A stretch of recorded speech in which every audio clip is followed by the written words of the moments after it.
guys, you're welcome to the first episode on Talk with Tana on the Tana Show, where we engage in educative and fun activities with your favorite guests. And I'm your favorite girl, Tana James, and today we have a very special guest to unveil the show. Kaduna celebrity radio presenter, no other than Mr. Mohammed Suleiman Mowiz, aka King Mowiz. Thank you very much for coming, sir. Thank you very much. So, sir, can I meet you professionally? Yeah, I'm actually a broadcast journalist. I major in sports. I work with Liberty Radio 91.7 FM, of course. I also do a lot of football stuff by the side, but generally and more, how I put it now, more straightforward, I work with Liberty Radio as a sport presenter, as an OAP. Wow. Yeah. Thank you so much. So, for how long have you been on OAP?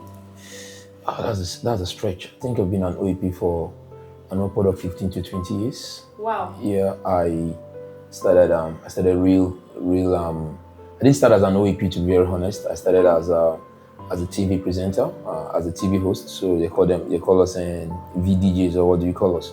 Yeah, I started from that. I started from being that, and then I transitioned to radio.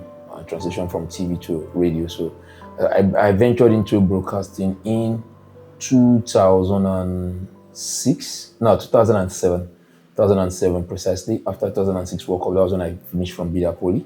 2007 precisely, during the Under-17 World Cup, that was when I had my break. In between 2006 and 2007, I think around October 2006 to January 2007, that was when I had my major time in broadcast journalism. I mean, then for radio, I started doing radio a year later when I joined FRCN.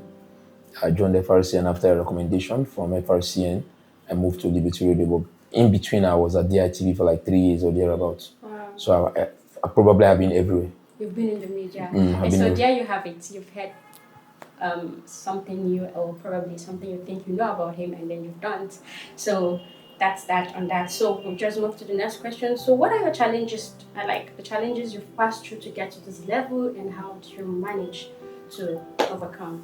We're still growing. The challenges are very, very numerous. I mean, from poor welfare, it's still a thing to date. Yeah, I used to say there's no radio presenter can boast of being very, very comfortable, aside very, very few.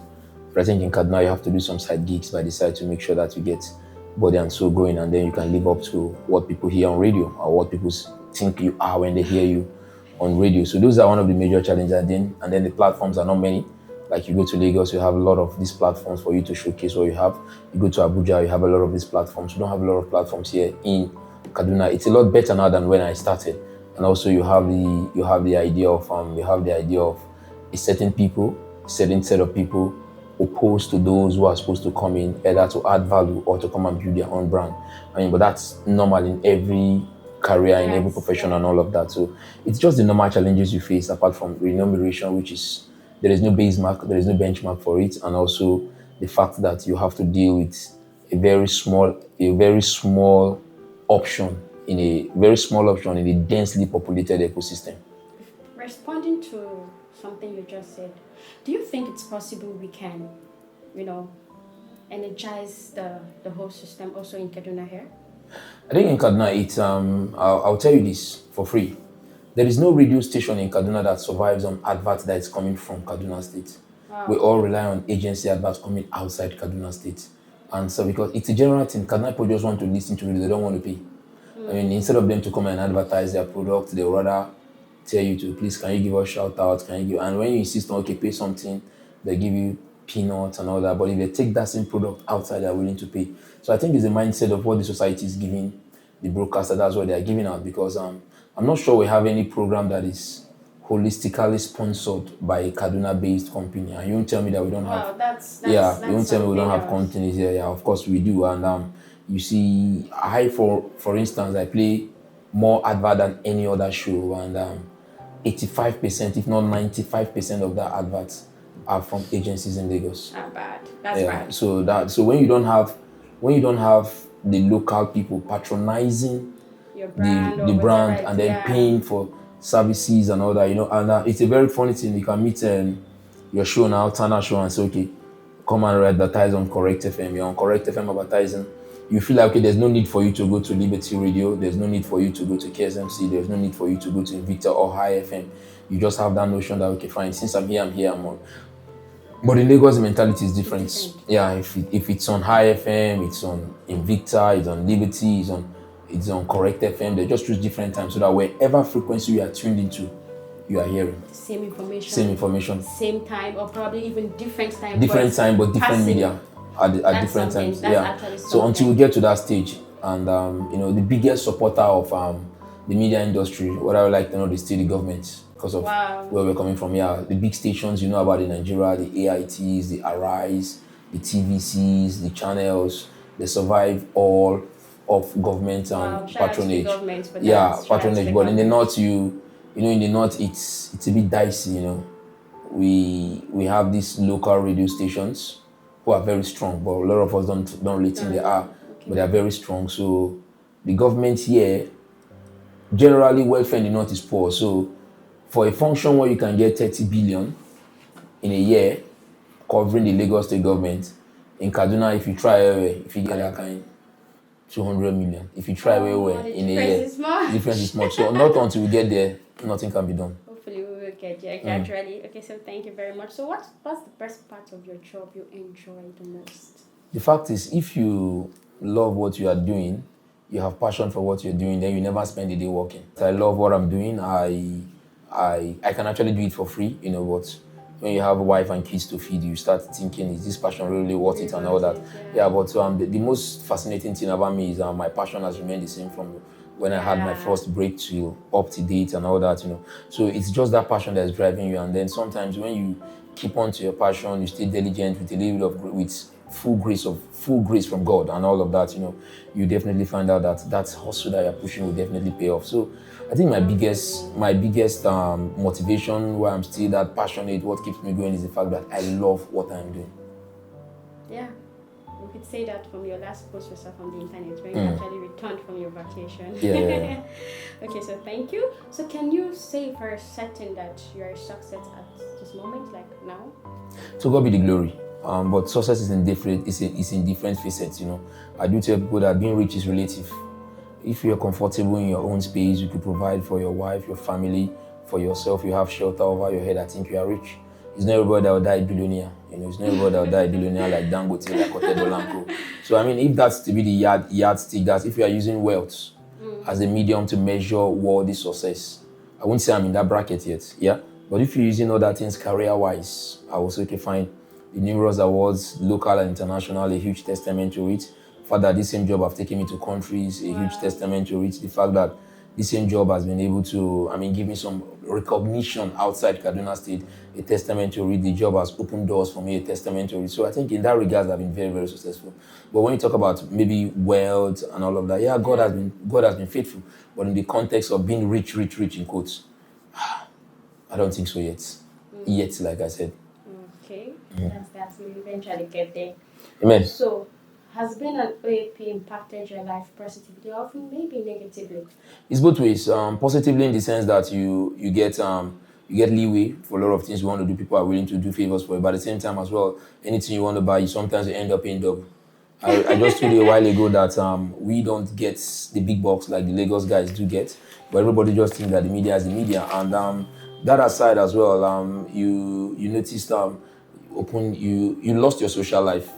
You lose your social life in the sense that, before I got married, there are places I love to go to, places I always want to be in and all that, and you go to those places, to unwind, gist, but then when you become an OAP, you become a popular face, you have to watch some of the places you go in, particularly you have been married and all that. There's this high expectation that society plays on you, but it's not this. When people are used to judge, yeah, and it's not like it's a Nigerian, it's a Kaduna thing. As I will be very, very honest with you, I can't say for sure that it has really had any positive impact. It has had a positive impact, but the negative impacts outweighs it. You have people coming into your inbox asking you for money, asking you for favors, asking you for this, asking you for that. Not knowing that you actually have your own demons and financial battles to face and all that. And you go to, for instance, I talk sports. You go to to a hospital, to see a sick patient, you are worried. Somebody's telling you to discuss about how Manchester United play. For God's sake, I'm in the hospital. Yeah, so some of these things, some of these things can actually get on your nerves, and then you react angrily, it becomes an issue. You snub, it becomes an issue. You try to make them understand, it becomes an issue, and all that. You know what? It's fine. It's fine. I insist. The negatives are much more than the positives, and I'm not even joking. The negatives are very, very heavy. It is what it is. So during the course of this few years of being an OAP, has your family been supportive? Yeah, very, very well. Very well. My mom was very strong. My elder brother also played a very huge role. My father wasn't that supportive at the first instance, like every other father would, but along the line he yielded, and then he conformed, and he accepted it. I think my family is my how will I put it now? My extended family is about one of my biggest backers when I started, particularly when the awards started coming in and when I started traveling. You know, they are my biggest backers. Then my immediate family, which has to be my wife and my children. You know, the thing is, they already know this is what daddy does for a living, so and it pays the bills, so they have little or no problem with that. But starting up wasn't that funny, but to God be the glory, the support I had, the belief I had in myself. So even when I doubted myself, they kept me going and all that. So it's why we are here. Yeah. Amazing. So it says that every great person has a mentor. Who's your mentor? Yeah, I'll go for my elder brother. Although I have other people that I look up to in the industry that I walked into, the likes of Larry, Zamoje, Godwin, Nahena, Charles Anazodo, of late, Osasu Obayuna, Shina Okeleji, Colin Udo. Yeah, I have them. I have them. Temiso Okomi. I have them, and then there are contemporaries like Biola Kazim and co. You know, I have them. A lot of them. Yeah, a lot of them. But in terms of who really is my inspiration, I think I'll go for my elder brother Mukhtar Mohammed, because he's somebody grew up in the same house, same bloodline, same family, and he's doing very well. So there's always this thing about me that if he can rise to this stage, doing what he's doing and doing what he loves, I too can actually rise to the same stage. That is what exactly stood out particularly for you. That is it.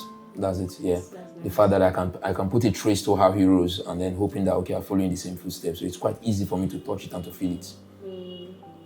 Nice. So is it true that OAPs don't really earn much? We don't. Please tell them.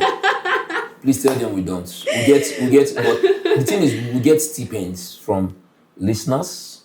We get favors from listeners, but it's not like it's constant. It's not like it's stable. I said it somewhere and it became very, very controversial. There's no OAP in Kaduna that is earning 100,000 naira as basic salary. Sorry, like you mean? I'll take that again. Yourself? Yes, there's no OAP in Kaduna that is earning 100,000 naira as basic salary, or more than 100,000 as basic salary. Wow. There is none. There is none that is earning more than 100,000 naira as basic salary. So how do you guys pull up to responsibility? Yeah, we pull up because of, like I just said, I mean, you bring arts, you go. I don't do MCs, of course, I don't do MCs, but I have other things I do for a living. I worked with the Nigerian Professional Football League for a while. I work with Moses Simon Football Academy as well. I own and run one of the top 5 football websites in Nigeria, exclusively to Nigerian football. Yeah, I own and I run that. It's very, very popular. It's very, very big. You know, it has like maybe in a month you have like 500,000 views and all that. So wow. I own it, and those are part of the things we do by the side that people don't know. And then you see us looking fly, changing cars, you know, building house, and you be like, whoa, these guys are earning a living. They are doing a killing on radio. Far from that. So now I get it when you said it's just the passion that keeps people going. Nothing more than that. Nothing more than that. Yeah. It's all good now. It's all good. It's all good. It's sweet. Okay, so what advice would you give to someone out there starting, like aspiring to be an OAP? I think the thing is, it's a lot easy these days with the advent of social media, but a lot of them still don't know the power of social media. I, for one, if I happen to be an upcoming OAP, because I'm in my 40s, you know, I should be rounding up, I will take advantage of a show like yours, record some of my presentation and the interactions with the listeners, and place it on a show like yours. It gives you the OAP traction. It also gives the show tractions. What that does, it actually puts you out there, because the internet never forgets. Not at all. But a lot of them would rather use the internet to post pictures of the guys in a bar, in a club, unwinding, the girls shaking their bum bum and dancing and hanging out and living the good life. But it goes beyond that. There's this girl called Olori Sport on Faji FM, or is it Fresh FM now in Ibadan and all that. Okay. She broke in and handled Yoruba commentary for the World Cup by posting her videos on Twitter, on Facebook. It went viral. She adds comic to it. It went viral. So a lot of our OAPs need to take advantage of this advent of social media. It's a huge industry. My first recognition and gig by the Nigerian Professional Football League, that's working for the League Management Company of Nigeria, a work I did for 7 years and that paid heavily, was via my interaction on Twitter. When I worked with Opera when they came in newly, this OP, the Advent and all of that. Yeah. I worked with them for 2 years. It was through my participation on Twitter. I actually worked with SL10, a South African-based website, before I ventured into my own. It opened my head. And also News 24, it was all based on what I do on Twitter. I worked with NPFL TV. It was all based on what I do on Twitter. Really? Yeah, so it's a big industry. What I do on Twitter and on Facebook, yeah, you have to. You have to. There's more to it, yeah. Wow. There's more to it, yeah. You're on TikTok, you're on Snapchat. I'm not on those platforms. You're on TikTok, you're on platform. I barely join Instagram and all that. So some of these platforms are there. They are now, these days, you necessarily don't need a media platform to be, to how will I put it now? To practice. Okay.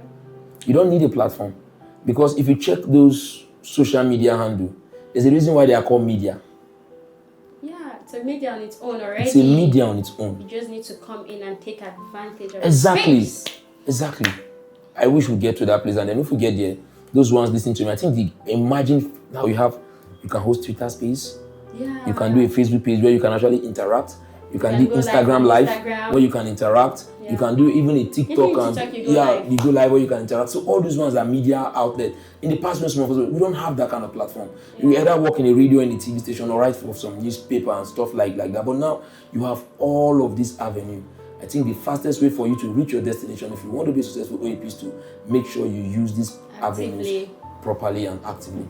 That was just something small about Mowiz and friends in the belly too. I think it's an idea that was bettered by one of my colleagues, Ayokla and I and my very good friend Nenford Gowon. We went to see a tournament that was organized by a radio station, and while we were there, we had this notion that Mowiz, you can organize something like this. You can have people come around. We can use this to sustain the interest of young children who want to take part in sport, because children are moved by a little bit of togetherness, Yeah, when you have all these kids come together to come and play, it keeps their interest. They want to play football. They just want to have fun and all that, And my only way of saying, okay, thank you for being there. That's why it's normally at the end of the year, November precisely, and that's why it's one way of saying, okay, thank you for supporting, thank you for being there. It's like a gathering of all of the faithfuls of the brand called Mowiz, a gathering of all of them, where we gather, and then that brand rules on the back of talking sports on radio and all of that. So it's just a gathering of all of the heads that are with me, that support me, that have been with me through the journey. So we just gather once in a year, have your kids play football, have other kids play football, and then empower them as well. Give out some freebies and all of that, and everybody goes home happy. I think that's just the idea. I'm a happy-go-well person. Let's just have fun and go home. That's amazing. Yeah. You started bit by bit. I just want to stretch a little bit more about it. Started bit by bit until this year you're increasing the gift and GCs to over 300. That's a lot. Like, how do you cope? How do you manage? You don't even get to sell tickets for gate pass. Do you have bodies sponsoring and others? I do have body sponsoring. I have very good friends. I must confess. I think one of my strengths have to be my friends. I have those who are willing to I have 6 people who say, okay, you know what? We're dropping 50,000 naira each. Yeah, so that's sorts and have those who say, okay, you know what? Forget about everything about sound and all that. I'll handle the DJ that will play in there, and then I'll provide the equipment. So you don't need to rent any equipment. Someone will turn up and say, you know what? Okay, for the jerseys for the kids, I will supply them, and then Redview will come up and say, okay, you know what? For your shirt sponsorship, what will be written in front of the shirt? We're giving you 200,000. So sometimes you put all of this together. The biggest challenge, I must confess, is actually the logistics. Yeah, but every other thing is in the hands of God, and God will give me very good friends. So I have friends, and I sincerely believe I can't be asking my friends for money, but I can ask them to support a cause, and they have not disappointed so far. That's great. Yeah.